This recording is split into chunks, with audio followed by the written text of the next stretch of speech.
Bauer himself continues to drop truth bombs about Meghan Markle, including the fact that despite her fakery with Harry, she actually hates Africa. Look. Meghan didn't like Africa. So Hang on, I thought they got engaged under the African stars. Exactly. I think that was under African skies. She hated the trip to South Africa. In a glorified tent, Tim. Yeah, everything is about her.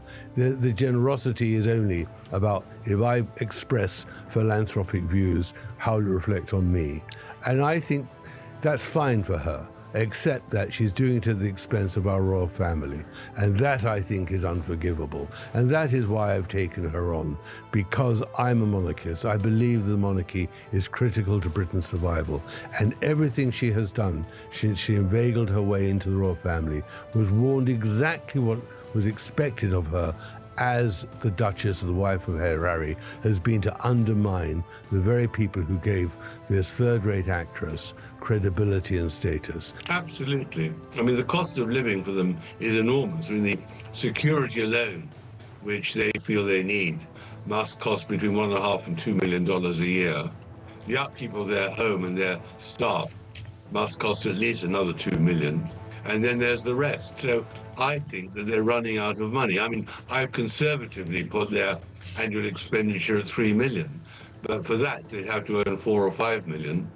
And it's you know, they're running out of money because they run out of people to interest to buy their story. Of what the insiders, and Variety says they spoke to multiple insiders.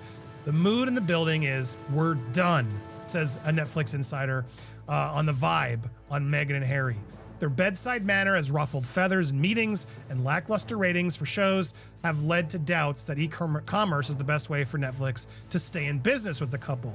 Something extraordinary happened this week. Before Tom Bower's book Betrayal had even hit shelves, before a single copy had been sold in a bookshop, Meghan Markle's team was already in full panic mode. Her spokesman fired off a statement calling the book, and I quote, deranged conspiracy and melodrama. They said Bower had crossed the line from criticism into fixation. They called him someone who constructs ever more elaborate theories about people he does not know. Have you just got a problem with Meghan? You don't like her very much. No, I don't like her. Right. Is that a problem? Are Not you at objective? I never like it, on but I Meghan? never like anyone I write about. I've written 29 books.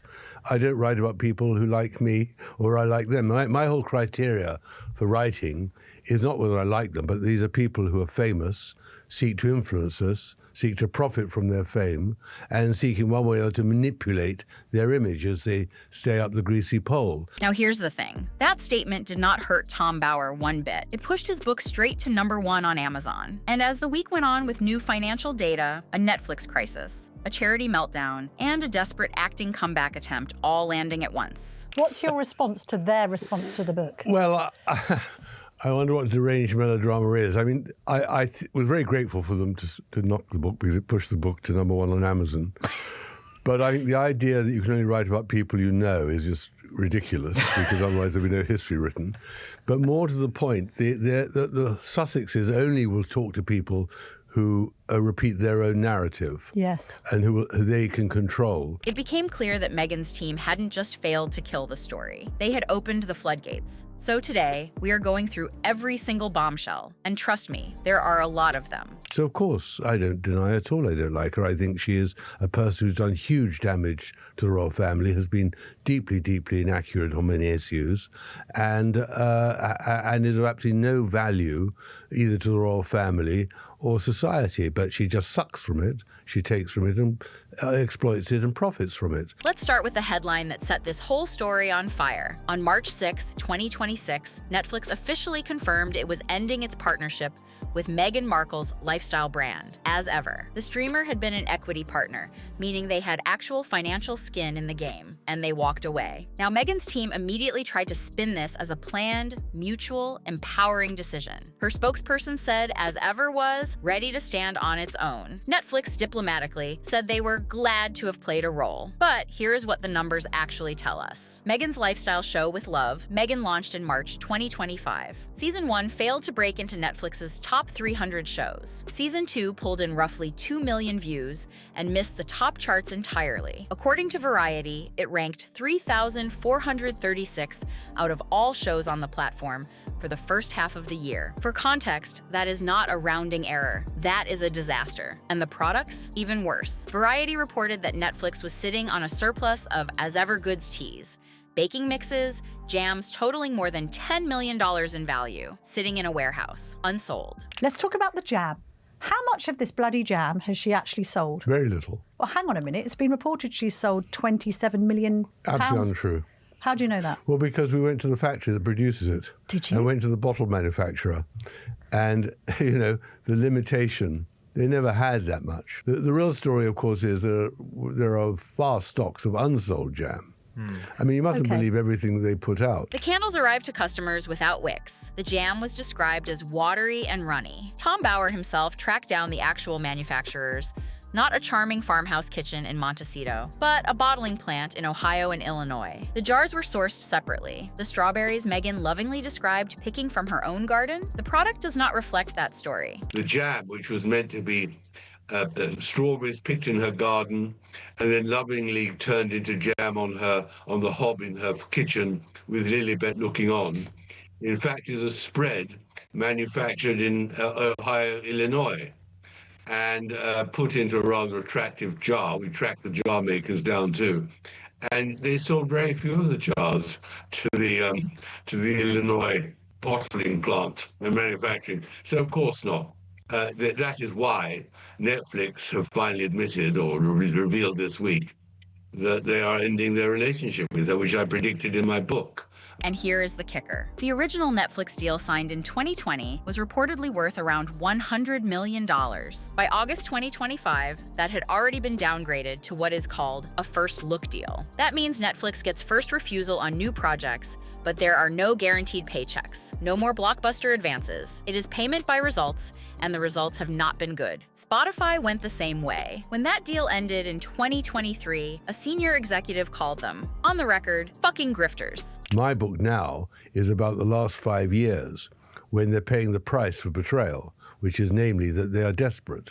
They have lost, they haven't got any more programs lined up, they're running out of money, they've lost their credibility, they're very, very anxious to return to Britain to resume their royal titles, because revalidate them, because they are diminished as people.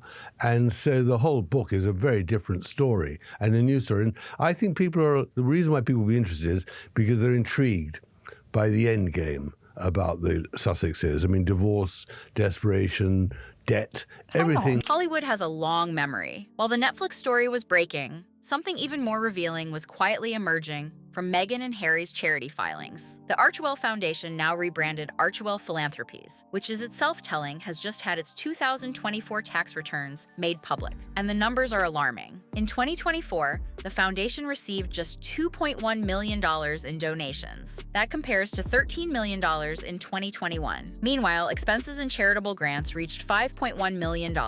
That is a deficit of $2.5 million in a single year. To put that in plain English, they spent more than twice what they brought in. And I believe Harry is really depressed right now. And it's not just what's happening with this court cases, things with Meghan and, the monarchy, and it's just their finances. It's one of these things where you make your life worse and worse with everything that you do. And it's playing out before the whole world. And that's another part of it. I just don't know how Harry and Meghan, for that matter, can survive everything that is happening to them, because nothing is going their way. And I can only imagine what is happening behind closed doors with this couple, because the whole world is watching the complete unraveling of their lives. At the same time, the charity has fired 60% of its workforce. Senior staff have been leaving for years. At least 5 executives have departed. And most recently, James Holt, who had been with Harry since before the wedding and was one of the last people who truly understood what the couple had been through inside the palace. He is returning to Britain. Their chief communications officer, hired in March 2025, also left within a year. PR crisis managers who spoke publicly about the filings did not mince words. Meghan never intended to be a dutiful duchess opening hospitals in Shropshire. She always intended to go back to Hollywood and use her title to pursue her career. and persuaded Harry, as I showed in this book, and they could only find happiness in California. And they went there, and undoubtedly at the beginning it was absolutely brilliant, and they earned a lot of money. But they have now reached the point at which the price of betrayal of the royal family is, as I say, the end game, which is not rosy for them. One said the couple's spending creates the appearance that they are using it as a personal toy chest of interests. Another warned that without radical transparency, not rebrands, not photo opportunities the organization faces, what he called total failure. The couple, for their part, reported spending 1 hour per week on the foundation's work in a prior tax filing, 1 hour a week. Because I think they're falling stars.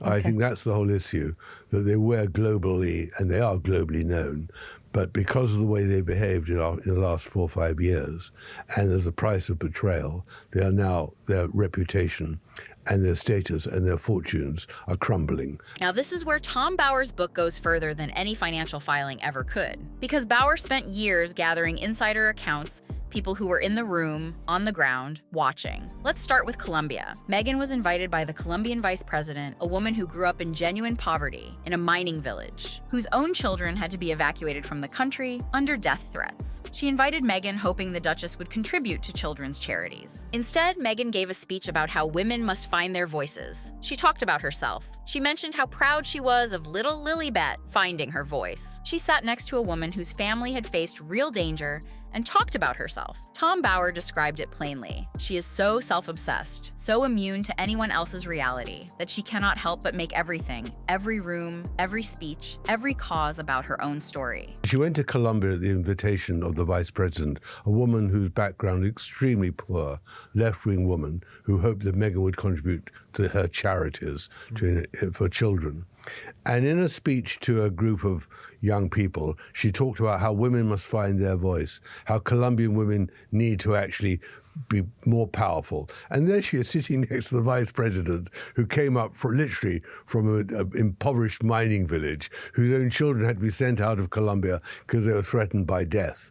And she is completely obsessed by herself, and then goes into how she's very proud of Lilibet, her daughter, who's finding her voice. I mean, she is so self-obsessed. Then there is Sentabale, the charity Harry co-founded to help African children with HIV and AIDS, a genuinely good cause, a charity that was doing important work. And it's called Forget Me Not, and it was meant to raise funds, awareness and help children, very young children in Africa suffering from HIV and AIDS. Tom.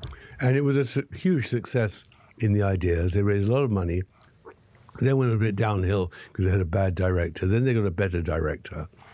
But in the end, it was very reliant on institutional donations and Harry's polo games. Bower reveals that Harry had not visited the charity's project in Lesotho for 5 years. 5 years. The charity's chief executive, Sophie Chandoka, a formidable woman who was not there for Sussex PR, told Harry bluntly, "Your image, your constant attacks on the royal family are damaging our ability to raise money." Harry did not take that well. Yeah, it looks like they're trying to make conflict between, I think, Harry and Nacho. At least I saw some advertisement about that. They're trying to create some controversy to make it exciting. I just think you're trying to create something that is not there. We know that Harry and Nacho are pretty good friends, right? So you're just trying to make something up to, prove that you can make something successful with, some drama. I think it's a bad idea. I don't understand why they would even want to revisit this whole polo thing. The final break came at a polo match in Florida. The charity was raising over £1 million. Meghan arrived at the last minute with Serena Williams. She demanded champagne. The event was sponsored by a bourbon brand. There was no ice bucket. She sent a member of staff to go and buy one. Harry's team won. Sophie Chandoka was supposed to present the trophy. But Meghan, knowing cameras were rolling for her Netflix series, pushed Chandoka aside and presented the cup herself. Sophie Chandoka, the chief executive, was to present him with the cup, but the whole thing was being filmed for Meghan's Netflix series. And so she pushed Sophie Chandoka out of the way and presented the cup herself. And the video of Sophie Chandoka being maneuvered out so Meghan could step in is absolutely horrendous in terms of Meghan's PR. The footage was, by all accounts, excruciating to watch. Harry called Chandoka and demanded she put out a statement saying this had always been the plan and reflected well on Meghan. She refused. Harry, according to insiders, went berserk. Chandauka subsequently went public, calling him out, and Harry resigned from the charity he had co-founded. Here is something Bauer says Harry is genuinely terrified about, and with good reason. When Prince Andrew lost his titles, the official line for years had been that it was constitutionally impossible to strip a royal of their titles without an act of parliament. It was treated as an immovable fact. And then someone simply signed some letters patent, and Andrew was stripped overnight. Everyone was saying you couldn't take away Andrew's titles without an act of parliament and everything else. And suddenly they invented letters patent to take them away, a great constitutional fudge.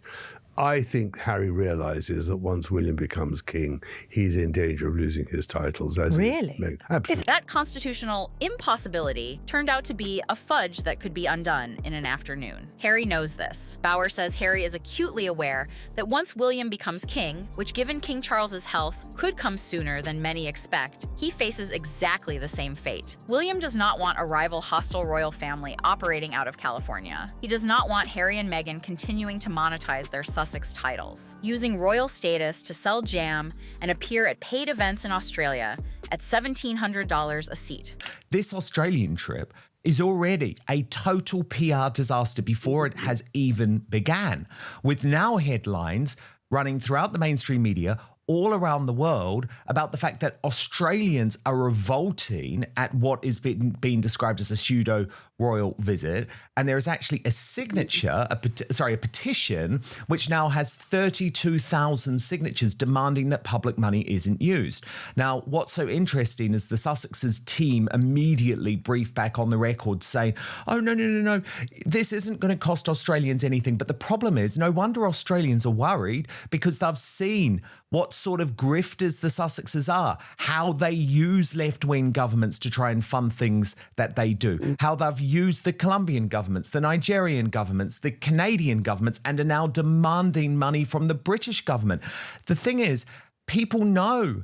They know that this is a grift, and the grift is up, because it's not the government paying, is it? It's us. And here's the crucial detail. The Sandringham Agreement signed when Harry and Meghan first stepped back specifically prevented them from monetizing their royal titles. As they run out of money, they're going to monetize their royal status, as they're going to do very shortly in Australia with a £17 a head at the health farm. Yes. Soon she'll be advertising mayonnaise. I mean, there's a desperation by them because they need money. Their cost of living is huge. Status means everything in Hollywood. Bauer argues they have broken that agreement repeatedly. If William reaches the throne and concludes, enough is enough, the mechanism to act already exists. Andrew proved it. I think if Harry and Meghan in any way threaten the royal family from now on, and as they have in the past, William will be minded to do exactly the same, not only to Harry and Meghan, but also their children,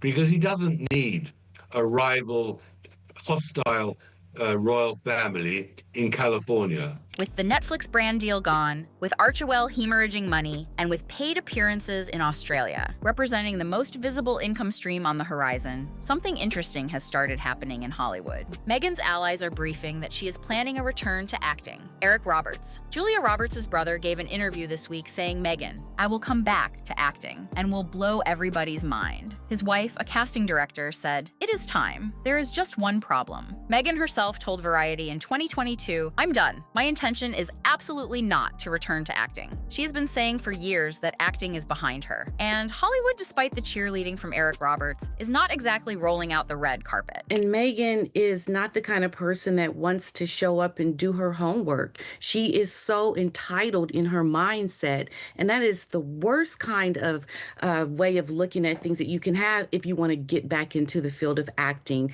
and to really do something exceptional. This woman doesn't know discipline and humility to even show up in a way to get people to root for her. I think it will just be a disaster. Meghan is going to show up as if she should be the A-lister that is headlining a movie. A far more revealing moment happened at a recent premiere when actor Jack Quaid was asked on camera about starring alongside Meghan in an upcoming Amazon film. He had a visible deer-in-headlights moment and said, and this is a direct quote, "It was insane." Then immediately pivoted to praise the rest of the cast. Not her, the rest of them. As one commentator put it in Hollywood, if you have nothing nice to say, you say something nice about someone else and move on. That is exactly what Jack Quaid did. Jack Quaid has like a deer in a headlights moment where he's like, oh God, they've asked me about Meghan. And he says, it's insane, which is quite a weird way to describe it. Certainly no praise for her, but immediately wants to move the conversation on to speak about the cast members who he does like, who he does feel comfortable about. Now, you might expect the concerns about Harry and Meghan to come only from critics, but this week, a warning came from a very different direction. Tina Brown, author of The Palace Papers, a woman who was once considered something of a Sussex sympathizer, published a piece on her Substack asking a pointed question: are the Windsors underestimating the Sussex problem? Her warning was not that Harry and Meghan are wonderful and need to be welcomed back. It was that the royal family has not properly gripped the danger the couple continue to pose to the institution, to William's reign, and to the monarchy's international reputation. She noted the Nigeria trip, where the couple flew on a private plane provided by a Nigerian businessman, who, it later emerged, was wanted in the United States on money laundering charges. No palace advisors, no due diligence. The same pattern, she wrote, that brought Andrew down. Potential reputational hazards to the Sussexes lurk in the dreaded moral pitfall of wanting to fly private. On their 2024 DIY royal tour of Nigeria to promote Harry's and Victor's games, Meghan's refusal to fly by military transport meant the couple availed themselves of a small plane supplied by the Nigerian big shot Alan Onyema. Without palace advisors to brief them, Harry and Meghan seemed unaware that Onyema was wanted in the US on charges of money laundering. Sounds just like the kind of dodgy dude Prince Andrew would have invited to a straightforward shooting weekend. Bauer himself disagrees with Brown's proposed solution, which involves bringing the Sussexes back in some limited capacity. His view, and the view of those close to William, is that letting Harry and Meghan back into proximity with the royal family would simply give them new material, new secrets, and a new platform. The threat, he argues, needs to be managed from a distance. So where does all of this leave Harry and Meghan? Is there a way back for Harry in regards to the royal family, his father, the king, and his brother, William? I don't believe so. Definitely not in public with the king, which, of course, is exactly what Harry wants at the Invictus Games in Birmingham. I don't believe the king will dream of doing that, not least because there'll be riots from the Muslim population there when the Israeli competitors start turning up at the track. And secondly, I don't think William would allow it. Tom Bauer has been consistent across both of his books on this couple. The price of betrayal is the endgame. And right now, the endgame is playing out in real time, their annual living costs. Security alone runs between $1.5 and $2 million a year, the mortgage on the $14 million Montecito mansion. The staff, Bauer estimates minimum expenditure of $3 to $4 million a year. To sustain that, they need to earn significantly more. And the revenue streams are drying up one by one. Spotify is gone, the original Netflix deal is gone. As Ever is on its own with $10 million worth of product sitting unsold in a warehouse. Her problem is she can't earn any money anymore. She made her money selling the dirt on the royal family, much of it, of course, in my view, invented, and now finds herself at an unfortunate crossroads where she can't raise money by work anymore, other than tawdry things like going to Australia and this health farm. Archewell is running a multi-million deficit and shedding staff. The spare money, reportedly over $20 million, will not last forever at this rate. The one person who appears clear-eyed about what the Sussex story ultimately means is Prince William. He has said nothing publicly. No Netflix series, no tell-all interview, no memoir. He and Catherine have absorbed years of attacks with what Bauer calls dignified silence, knowing that anything they say publicly could end up in a People magazine article or another Sussex book. I think he's appalled by her. I think that he's shocked by her duplicity. I think he's shocked by her behaviour. And by duplicity, I mean the fact that she pretended to want to join the royal family and be part of the team. And then what she said in the Oprah Winfrey interviews in the Netflix series. I think he is shocked that Harry was allowed, because Meghan did read the manuscript of his autobiography, say the things that they did about the private.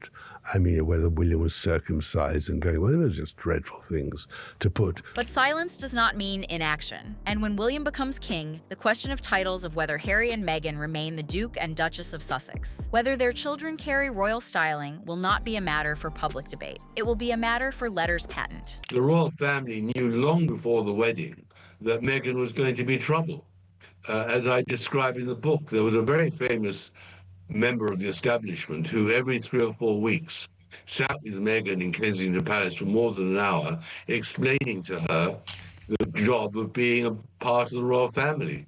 And after the 3rd or 4th session, that person reported that she was going to be amazing trouble and didn't believe she'd stay. One courtier put it starkly this week. Archewell is Harry and Meghan's crown jewel. It has been central to everything they have tried to build since leaving Britain, and it is now running on fumes. The couple that left Britain claiming they were silenced have spent 5 years trying to make noise. The trouble is, nobody is listening anymore. What about the prospect, finally, Tom Bower, of a book by Meghan herself? Well, I think that's very real.